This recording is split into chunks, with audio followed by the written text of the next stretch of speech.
Okay, ready? Yeah.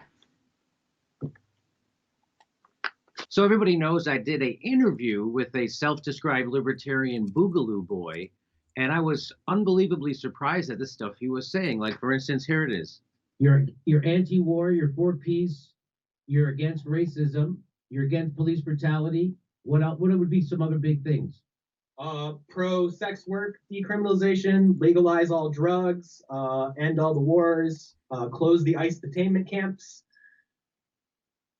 Pretty much our core foundation is, if you're not a bigoted piece of shit and you understand that both parties are the problem and you're willing to do something about it and you're willing to get out in the streets and you're willing to make your voice heard, you're welcome. It doesn't matter where you come from or what you do. In that video, it doesn't show it, but I walked in, the woman standing next to me is a local BLM organizer for Lansing, Michigan, and I walked in with the local anti-fascist organization as well. So you're not about hating gays, and you don't hate the gays? Nope. Okay. Well, I was told that. Matter of fact, I'm not the most straight man myself, so. So that was, my jaw was on the floor when I heard that guy say that stuff, because I had the exact opposite opinion of those people. I thought they were all racists, and they were all anti-gay, anti-Black Lives Matter for sure, I thought. But turns out he was saying the opposite, and I was called a white supremacist for just interviewing that guy. I was boosting him just because I interviewed him, because that's what corporate Democrats like to do. And I went to the ADL, right? The what the fuck does ADL the American what does it stand American Defense League? I don't know. Let me look. Anti-Discrimination League. That's what that is, right?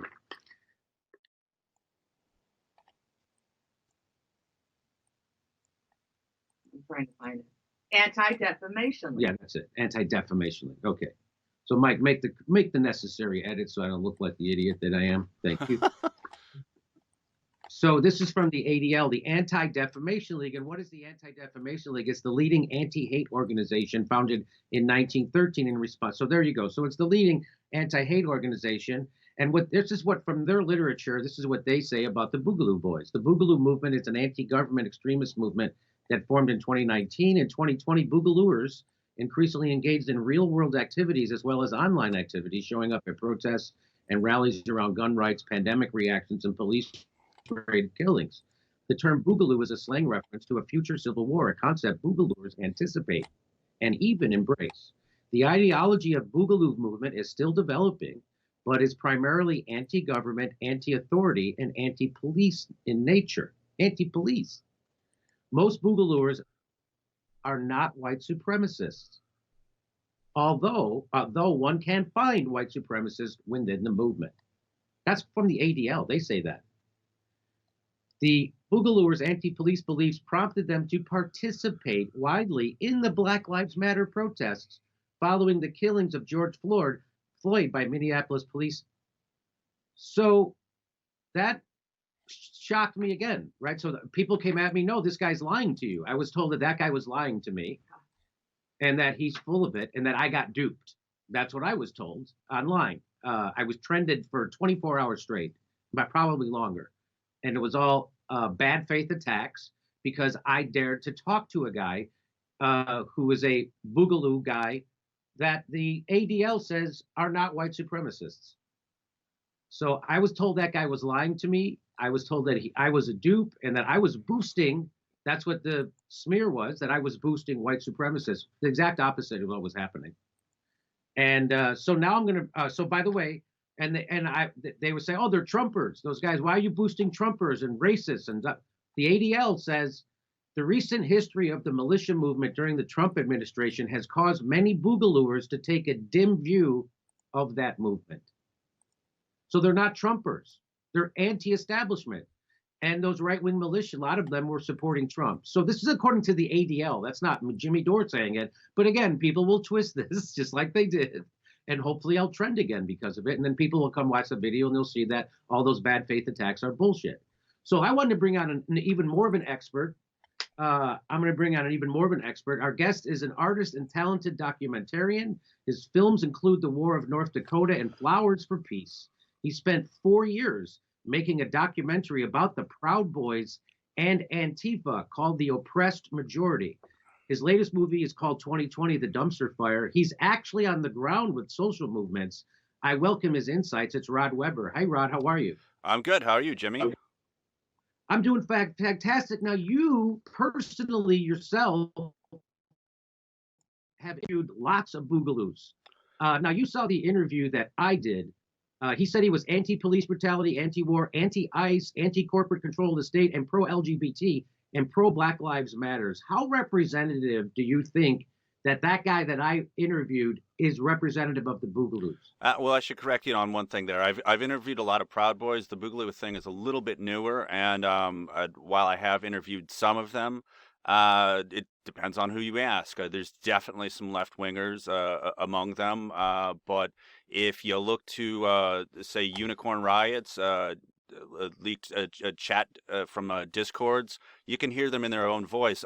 Very many of them saying all kinds of racist things.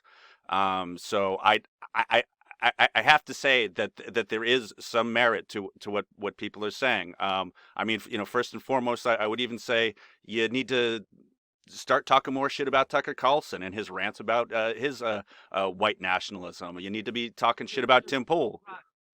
Rod, don't do that. We're not talking about fucking Tucker Carlson. We're not talking about shit I should be doing. We're talking about this fucking guy and the Boogaloo Boys. I'm not talking. What the fuck are you doing? Oh, okay, well then, Can you talk about what we're talking about? I asked you about the Boogaloo Boys, and you start telling me what I should be doing with Tucker Carlson. all right, well then let's go directly to his Twitter threads. And all No, all the look, stuff.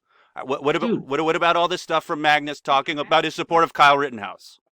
dude, I'm asking you about the Boogaloo Boys and what you know about them.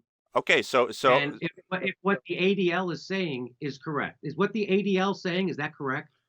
what I know about this particular Boogaloo boy, Magnus Panvidya, in his own words on Twitter, he's talking about his support of Kyle Rittenhouse, and it's a hill that he's willing to die on. When asked whether he's left or right, and whether BLM is more important than what happened with Rittenhouse, he says he'll die on that hill, the Rittenhouse hill, and he says I choose both / shrug. I mean there is some merit to what people are talking about. Okay, so that guy in particular, you're saying that guy in particular is a defender of Kyle Rittenhouse. Correct. Okay.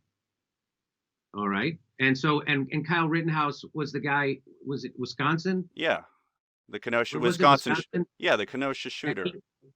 yeah. And who did and he killed, who did he kill? Well, he killed 2 people and he maimed one guy's arm. A BLM medic. So I mean Okay. I mean there's legitimate Well, problems with this guy. I mean, you need. Well, I don't want to tell you what you need to do, but like no, no, no. Let's talk about so when that guy came on, you think he was bullshitting me? I think that he was not telling the whole truth about who he was. Oh, okay. All right. So I believe that he's a left libertarian in many ways, but left libertarians certainly support Duncan Lemp and Kyle Rittenhouse. And the Kyle Rittenhouse support is problematic to a lot of lefties. It's like saying, oh, we're going to get together with Charles Manson. Oh, okay, but he wrote some Beach yeah, Boys songs, okay. you know? Okay. That makes sense, Rod. That makes sense. Yeah, I would have a problem with that too. Yeah, Yeah, that's a big problem, right? yeah, for sure. Okay. So then what do we do? What do we do when a guy like that shows up with someone from Antifa and Black Lives Matter and claims all the things he claims? What do we do with that guy? Do we not talk to? I mean, you've talked to those Oh, I'd guys. say it's on a case by case basis, and what we need to do is vet them more, before putting them out on the internet, to tons of people, to let them just say what they want to say unchecked. I think a lot of people had a problem with you not pushing back on these particular issues. When Boogaloo comes up, the first thing that I'm looking up is I did a cross search of Magnus Panvidya and Kyle Rittenhouse. Boom, there, it's coming right up. And so I mean, what their Well, problems are. I mean, because these are common issues. It's a thread that is ongoing with these kind of folks. So when you would, okay, uh, so we saw, yeah, so I saw a video of him calling for unity, and so we reached out to him to interview him, and I interviewed him, and my jaw was on the floor. Yeah, and so And a lot of and folks. and then a lot of folks say, no, Jimmy, that guy's lying to you. So then I go to the ADL and I look up the ADL, and they say, no, that guy's not lying to you. They actually support Black Lives Matter, and they're not racist.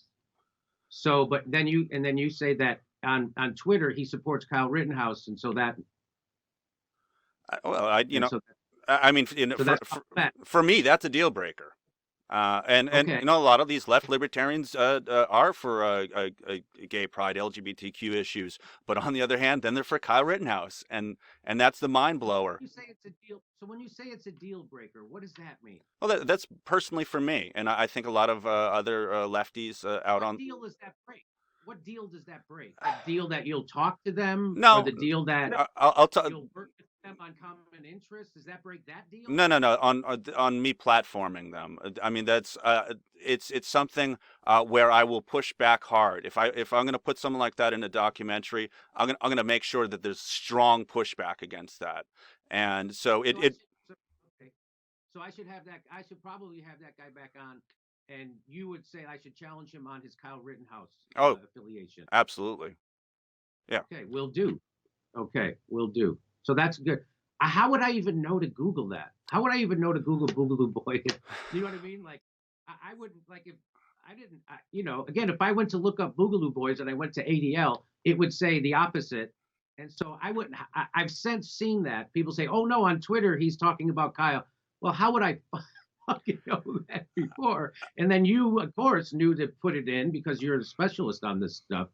But anyway, so all right, so that's a good. Yeah, well, So I'd say that you so also you just kind of need to be in some more anti-fascist circles. I'd say follow Daryl Lamont Jenkins, follow Anti-Fash Gordon, follow Rose City Antifa or Antifa, as some prefer to say. You just kind of need to have a point and counterpoint. So you know, while he's saying what he's saying, you need to hear you know, the counterpoint from folks. okay, okay, okay, that would be so when you say deal breaker, you don't mean deal breaker like I wouldn't work with someone like that on an anti-war, or I wouldn't work with someone like that on pro LGBT, or I wouldn't. Is that what you mean when you say deal? You just mean deal breaker like you would push back on that person when you interviewed them. That's what you mean? Me personally, I'm a documentarian, so the deal that I'm making with any of these folks is we're sharing screen time, and so there would be strong pushback, and I would make sure that these things were made aware to the public if I was giving them screen time. As far as working with them, again, that's on a case by case basis. Right. For me, I don't think I could work with this guy, and I'm not really sure what he'd have to offer. He's not in a power position, really. And so this is one of the things that you're talking about all the time is, you know, everyone at the top versus everyone at the bottom. And so a lot of the left libertarians or even the right libertarians talk about bottom unity. But then there's bottom unity, which is left and right libertarians working together. And then there's the red brown alliance, red being lefties and brown being like the right anarchists. And that's like the fascist alliance. You don't want. You just dropped for a second. I dropped. You just dropped for a second. Can you just back it up maybe 30 seconds? Sure. For many of the left libertarians, they'll talk about bottom unity, or even left and right libertarians talk about bottom unity, which is Right. collaborating with the left and the right. But then going beyond that is what you call a red-brown alliance, which red being the lefties, brown being the right, and that's what you call a fascist alliance. And you don't want to go down the road of a fascist alliance.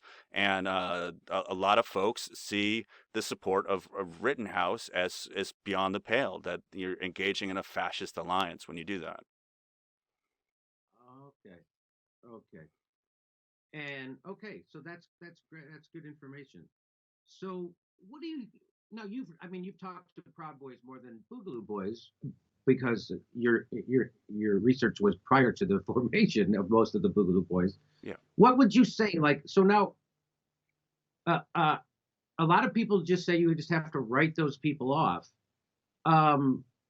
But other people say that you have to have a message for those people, because economic uh, hardship makes people vulnerable to right wing ideologies and extremism and demagogues.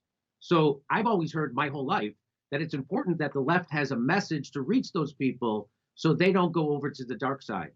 And a lot of people are saying to me, no, you're not supposed to have a message for those people. You're supposed to write them off. Is that what you recommend?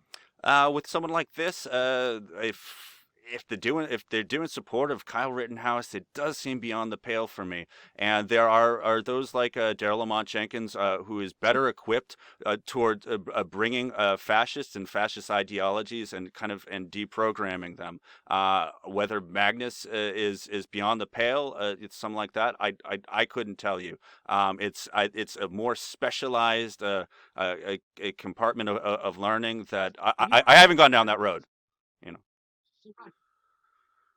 So, so you don't have a message when you interviewed all those Proud Boys. You never came up with a message for them. You don't recommend anybody Oh, reach out to well, them okay. with Well, a specific message. no, we're making a distinction between Proud Boys in the early stages, which were libertarians who basically were putting out the idea that they were for the Second Amendment. As things progressed, things became more fascist in their nature. You got people like Milo Yiannopoulos and Kyle Chapman out there just violently attacking people for no reason. The message that I can give to a guy who's trying to punch me in the face is, hey, stop punching me in the face. You got to understand that the message, as you're saying, should be like what Bernie Sanders put out there. But Bernie Sanders betrayed everyone too, as you rightly point out all the time. With this stimulus package, he betrayed everyone, and the U.S. government continues to betray everyone. So as long as the government keeps doing what it's doing, it's going to push people to the extremes. It's going to push people towards both left and right anarchism, and the right anarchism ends up being these people who do all the shootings. How can you work with someone who's putting a gun in your face or punching you in the face or worse? You know. So like what Fred Hampton did in Chicago. That's so. But Like that's it. When Bernie Sanders goes on Fox News, the reason he goes on Fox News isn't to prop up right wing fascists; it's to bring his message to right wing fascists True. and to let them know that they have common interests and that it's us against them. It's not left right. And so that you don't. Do you recommend that message to the Proud Boys and all the people you've been interviewing, or do you recommend no message? I would say that Fred Hampton wasn't working with fascists. Fred Hampton was reaching out to poor white folks who might have had conservative ideas. I would say that the message No, is they were no, Rod, they were racists. They were committed racists. Committed racist is different from people trying to shoot you in the street. I mean this. I'm talking about Okay, people are doing. again. Why do you sound like a politician right now? You sound like a politician. I don't. You don't want. It sounds like you don't want to give me a straight answer. So when Bernie Sanders goes on Fox News and he brings his message that we have more in common and that you're being screwed by the system too, and that these ideas. Bernie's fucking us. Are you against that? Bernie's fucking us too. The system is fucking us. So I can't speak to what Bernie Sanders is thinking. Is it his two homes that he wants to keep? Is his message truly going to reach people when he's got all that money, when he's got that power? I don't think so. When he passes on the stimulus bill and doesn't give the people the $2,000 a month that they should be having when you've shut down their businesses. How the fuck are you supposed to tell some poor people that Bernie Sanders has the answers for you? He doesn't, because he's fucking it up too. I think I am answering straight. What would you tell those people? I would tell those people to work locally, because obviously at the higher echelons of government, we're losing control. The people in there are bought and sold by the corporatocracy. The best that you can do is work locally. To to do mutual aid. There's a lot of mutual aid networks that left anarchists are doing. The Antifa groups are going around making sure people have food, making sure people are sheltered, making sure people aren't getting kicked out of their homes. One of the big Antifa things that actually happened recently was the Red House in Portland, and they were making sure that this family didn't get evicted. So they're blocking evictions. Right now, because of the pandemic and because of the shutdown, we're beyond fucked, and people do not have that trust in the government. So it's beyond me to tell people what they should fucking believe in. As far as the government goes, all I can say is that we help each other. That's what I would tell them. Help each other. Don't help Boogaloo Boys, and don't help. Who are the? That's what I'm trying to ask you. Who are the people when you say help each other? Who are those people? Who are the each other? Does that include that guy who was on my show, or does it not include that guy? So people who are victims of this economic downturn and the government, our fascist government, and who do you reach out to? Do you have a litmus test before you ask them if they need your help?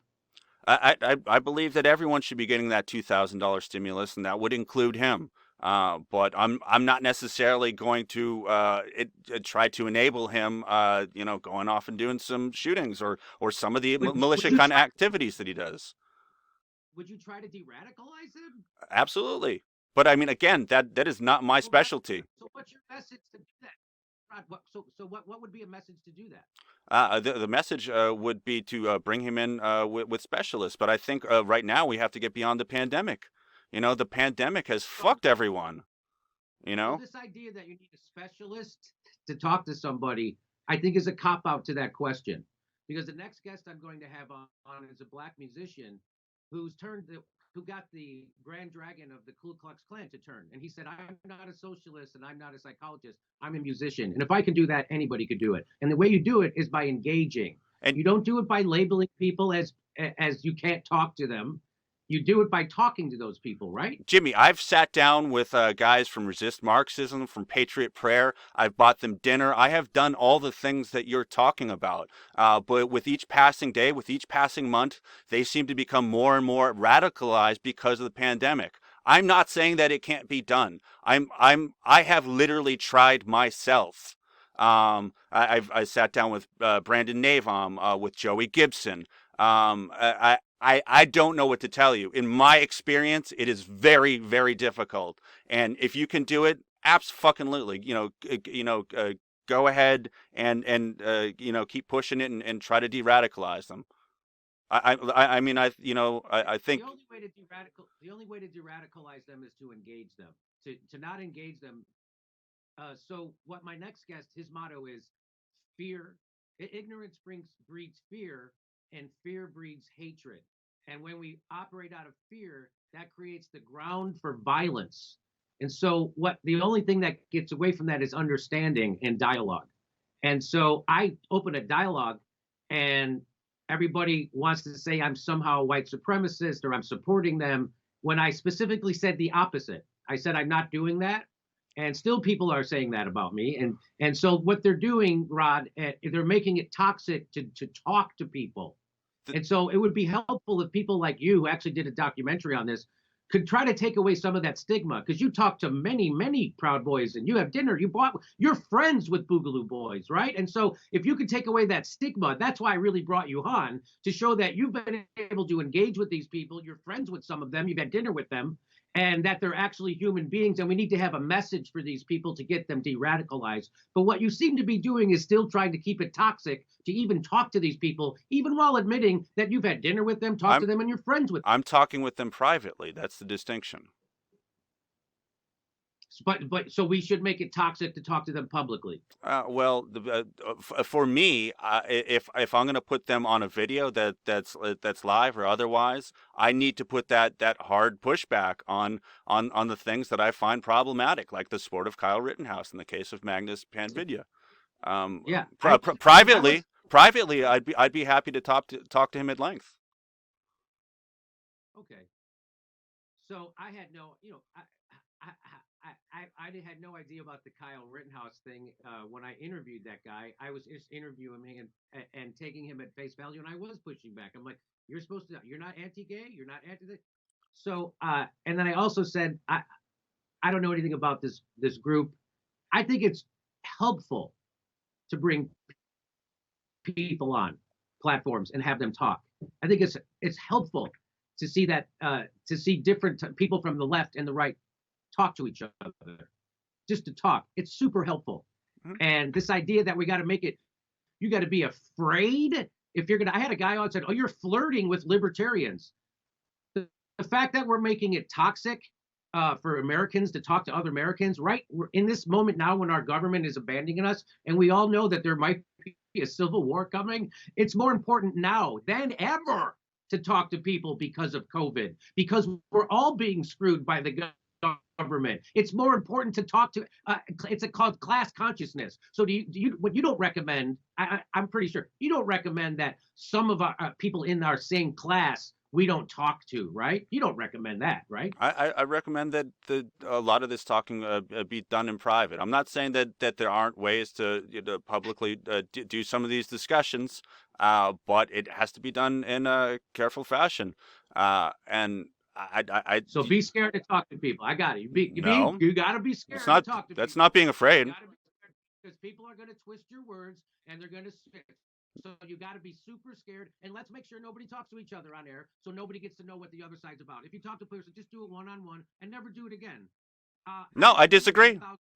That's a bad idea. That's not. But so we'll disagree on that. We definitely disagree on Uh, that. yeah. So it's super important to talk to people. Yeah, Uh, you should. and and and the idea that we should be afraid to do it on camera is cowardly. So I'm not going to do that. It takes I guts didn't to say do that. afraid. That's your word. That's your word. What's that? I'm not afraid to talk to them on camera. Those are your words there. I'm saying that it's not a good idea to put them on camera when you're not, we haven't researched them well and you're not giving pushback on the correct points. Okay. Okay. Point taken. That's why I got you here, Rod. I wouldn't, that. And so, uh, that's great. Okay. So let me see. I have some more questions for you. Uh, so you would agree that the left has to have a message for people so they don't get drawn towards right-wing extremism? Would you agree with that statement? Absolutely. I believe the message should be that we need to help each other. And in my way of thinking, that is doing it in a private way. You can, as I've done, have someone for dinner, to buy them dinner, to get them food, to take care of the things that are needed for them. There's nothing wrong with engaging in mutual aid that helps one of those people. Does it sometimes make me cringy to hear the things they're saying? Yeah, but like you said, that's the communication that you need to get going back and forth. My message is, yeah, help each other. Do you ever get accused of being friends with Nazis because you're friends with Boogaloo Boys and Proud Boys? You ever get accused of that? Absolutely. There's an article that was published in the Boston Dig. Basically, the Boston Globe accused me of being a Nazi because Really? yes, the right wingers trolled me and published me as one of the speakers falsely at this rally right after Charlottesville, and so I got branded a Nazi for by this paper. Anyone who knows me certainly didn't believe it, and largely it was sitting down with these folks that were organizing it, and but I was giving hard pushback, and I don't think that anyone believed that I was actually a Nazi. But certainly the Boston Globe, they fucked it up. They didn't want to retract it, and the only reason they retracted it is because the editor over at the Boston Dig had me on as a guest writer to write this article. Wow, that's lucky for you. That was nice. In, Right? sure. So you know what it's like to be falsely accused of being a Nazi or a white supremacist, and that's a horrible feeling. So I've just been living through this for the last couple of days. So um, here's something also interesting. When your movie The Oppressed Majority was released on YouTube, Rod, Yeah. YouTube took down your entire channel. Yeah. What are your thoughts about this new era of censorship from big tech and the left? What do you have to say about that? Well, I think that big tech, or at least the big social media companies, Facebook, Twitter, they're basically an arm of the U.S. government. If you look at the Atlantic Council or or the State Department working with Facebook, as Lee Camp has uh, done many of his shows about. You can see that they're working in tandem with the U.S. government. So you take that to the Pruneyard Shopping Center case, which is actually brought up in my own lawsuit against Donald Trump, which actually he just wrote me a check for $20,000 because of that. But the Pruneyard case talks about privately owned public companies, and so the rationale there, as far as jurisprudence goes, is in this Pruneyard Shopping Center. If you have a police station there, or other there was like army recruitment centers, the more government things that you have within the shopping center, the more it functions as a public place, although it's owned privately. And this came up because lefties wanted to pass out their hippy dippy lefty flyers and talk about peace and love and all those horrible things. So there's actual jurisprudence for the concept of, and then obviously there's public works. So I believe that as much as I do not like the government, and the government is failing us, at least with the government, you can try to hold them accountable if this was regulated like a utility. Otherwise, you have a privatized tyranny. So if you've heard of Karl Popper's the paradox of tolerance, then there's like a paradox of free speech, where in a society where you have free speech, some people's speech becomes elevated over others, like you look at like a Jeff Bezos, or Facebook and Twitter. Jack at Twitter, his speech becomes so large that it actually becomes oppressive. And so if you apply Karl Popper's paradox of tolerance at that, you need to regulate those who have that kind of power over you. Their platforms have become fascistic.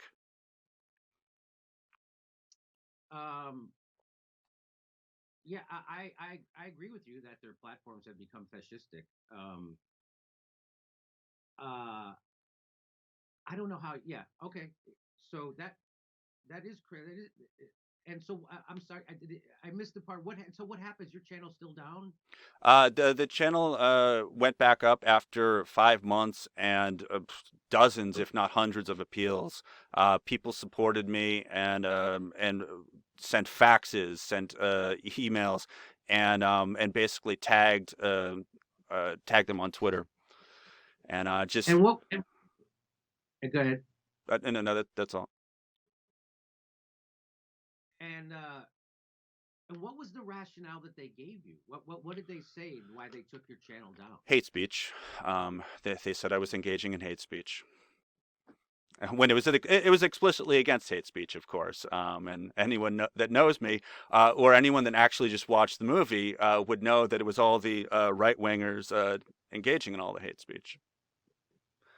So. All right. So, so before, as we wrap up, I just want to say, fuck Nazis. Mm-hmm. Yep. Fuck Nazis. Fuck Nazis all day, all night. Fuck those fucking Nazis. Fuck Nazis. I will always fight Nazis. I had one more question for you. Damn it. What was it? Let me think. Give me a minute. We're not live, so it's okay if I fucking do this. Fair enough.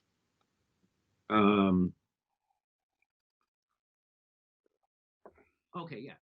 So to wrap up, Rod, the reason why I brought you on was because you reached out to me and you told me, hey, you needed to push back on that guy, and here's why. Yeah. And I was like, oh, I didn't fucking know that about that guy, and I didn't. And so I appreciated you doing that. And your critique of my interview with him is not that I shouldn't talk to that guy, but that I should have been more prepared to push back against some of the stuff that he was saying. Correct. Okay, I agree with that. Yeah. I don't think you can disagree with that. And I mean, but yeah. Yeah, fuck Kyle Rittenhouse. Fuck that guy too. Yeah. Yes, fuck Kyle Rittenhouse. Yes. Yeah. Yes.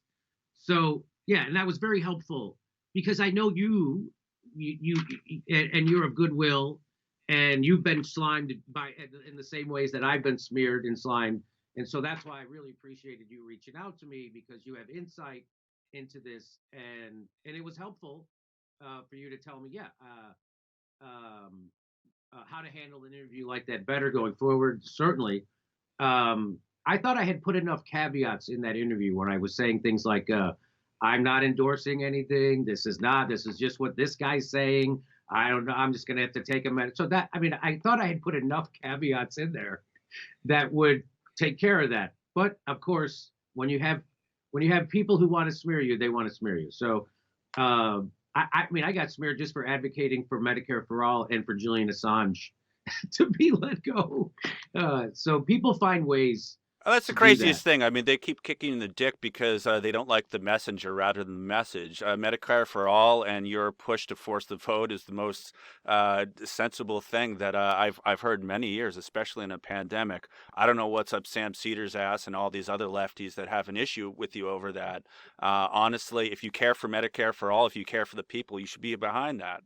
And that's why I appreciate that you're putting that out there. And if you're grumpy about it, Jimmy's grumpy and he's saying it in an angry way, then get over it. But on the other hand, also push back on these Boogaloo boys.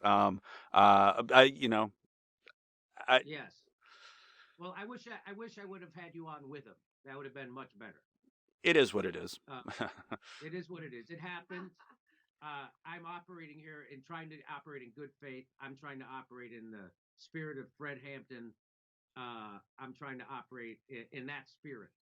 And it's getting scary out there, which is why I think we need more dialogue.